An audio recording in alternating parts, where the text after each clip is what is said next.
प्यार हमारा अमर रहेगा। মিঠুন চক্রবর্তী নামটা শুনলেই আমরা বাঙালিরা একটা গর্ব অনুভব করি। তিনি একজন ভারতীয় অভিনেতা, প্রযোজক তথা রাজনীতিবিদ, যিনি প্রধানত হিন্দি ও বাংলা ভাষার চলচ্চিত্রে কাজ করেছেন। তিনি রাজ্যসভার প্রাক্তন সংসদ সদস্য। এই অভিনেতার ঝুলিতে রয়েছে ৩টি জাতীয় চলচ্চিত্র পুরস্কার তার শ্রেষ্ঠ অভিনয়ের জন্য। याद करेगा जहां। ২০২৪-এর জানুয়ারিতে তিনি ভারত সরকার কর্তৃক পদ্মভূষণে ভূষিত হন। प्यार कभी कम नहीं करना।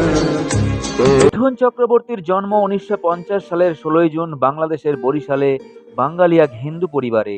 তার আসল নাম ছিল গৌরাঙ্গ চক্রবর্তী। ১৯৭৬ সালে পরিচালক মৃণাল সেনের মৃগয়া ছবিতে অভিনয়ের মাধ্যমে চলচ্চিত্রে তার আত্মপ্রকাশ ঘটে। আর তিনি শ্রেষ্ঠ অভিনেতার খেতাব জাতীয় চলচ্চিত্র পুরস্কার জিতেছিলেন প্রথমবার। ১৯৮২ সালের ডিস্কো ড্যান্সার ছবিতে জিমির ভূমিকায় অভিনয় করেছিলেন মিঠুন চক্রবর্তী, যা ভারত ও সোভিয়েত ইউনিয়নের বক্স অফিসে একটা বড় সাফল্য ছিল। মিঠুন চক্রবর্তীর অভিনয় গুণে সমৃদ্ধ এই ছবিটি তৎকালীন সময়ে ১০০ কোটি টাকারও বেশি টাকা আয় করেছিল।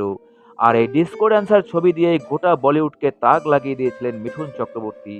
আর তাকে পিছনে ফিরে তাকাতে হয়নি।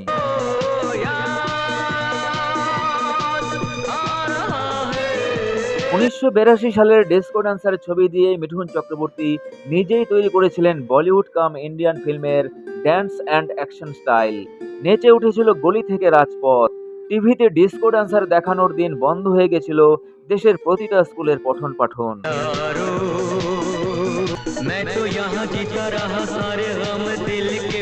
জীবনের প্রথম ছবি মৃগয়াতে রাষ্ট্রীয় পুরস্কার পেলেও পদে পদে অপমানিত, লাঞ্ছিত হতে হয়েছিল মিঠুন চক্রবর্তীকে। সবচেয়ে অপমানিত হয়েছিলেন নিজের গায়ের রং নিয়ে, কিন্তু লড়ে গেছেন দাঁতে দাঁত চেপে। কিন্তু ১৯৮২ সালে ডিস্কো ড্যান্সার ছবিতে এই কালো ছেলেটাই তার ডান্স, ক্যারাটে ও অসাধারণ অভিনয় দিয়ে দমন করেছিলেন বলিউডের বিষাক্ত কলীয় নাগদের, যারা সেদিন তাকে অপমানিত এবং লাঞ্ছিত করেছিল। তাই মিঠুন চক্রবর্তী বলবার মতো হিম্মত রাখেন, আমি জল ঢোড়াও নই, বেলে বোড়াও নই, জাত গোখরে।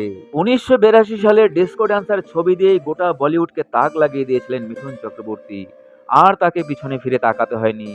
একে একে প্যার ঝুকতা নেহি, অগ্নিপথ, প্যার কা মন্দির, ওয়াক্ত কি আওয়াজ, প্রেম প্রতিজ্ঞা, মুজরিম, জল্লাদ প্রভৃতি ছবিতে অভিনয়ের জন্য তিনি জনপ্রিয়তার শীর্ষে পৌঁছান। ৯০ দশকের শেষের দিকে এবং ২০০০ দশকের শুরুর দিকে তিনি গুরু, গোলমাল ৩, হাউসফুল ২, দ্য কাশ্মীর ফাইলস প্রভৃতি সিনেমায় অভিনয় করেন। ১৯৯১ সালে তিনি অগ্নিপথ সিনেমায় অভিনয়ের জন্য পান ফিল্মফেয়ার অ্যাওয়ার্ড। ১৯৯২ সালে তাহাদের কথা এবং ১৯৯৬ সালে স্বামী বিবেকানন্দ ছবিতে অভিনয়ের জন্য তিনি আরও ২টি জাতীয় চলচ্চিত্র পুরস্কার জিতেছিলেন। তিনি বাংলা, হিন্দি, উড়িয়া, ভোজপুরি, তেলেগু, তামিল, কন্নড়, পাঞ্জাবি ছবিসহ ৩৫০টিরও বেশি ছবিতে তিনি অভিনয় করেছেন সমান তালে।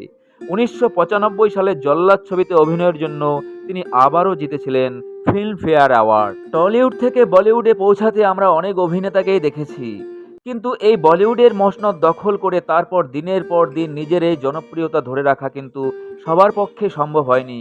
কিন্তু এই সম্ভবটা করে দেখিয়েছিলেন বঙ্গ সন্তান মিঠুন চক্রবর্তী। আর গতকালই সুখবরটা পাওয়া গেল যে ভারত সরকার কর্তৃক প্রদত্ত চলচ্চিত্রের সর্বোচ্চ সম্মান দাদা সাহেব ফালকে পুরস্কারে ভূষিত হতে চলেছেন বাংলা তথা ভারতবর্ষের অন্যতম গর্ব মাননীয় মিঠুন চক্রবর্তী মহাশয়। বাংলা তথা সমগ্র বাঙালি জাতির মুখ উজ্জ্বল করার জন্য তাকে অভিনন্দন জানাই। মিঠুন চক্রবর্তীর সুস্থতা কামনা করে শেষ করছি আজকের ভিডিও। সবাই ভালো থাকবেন। নমস্কার। याद करेगा जहां।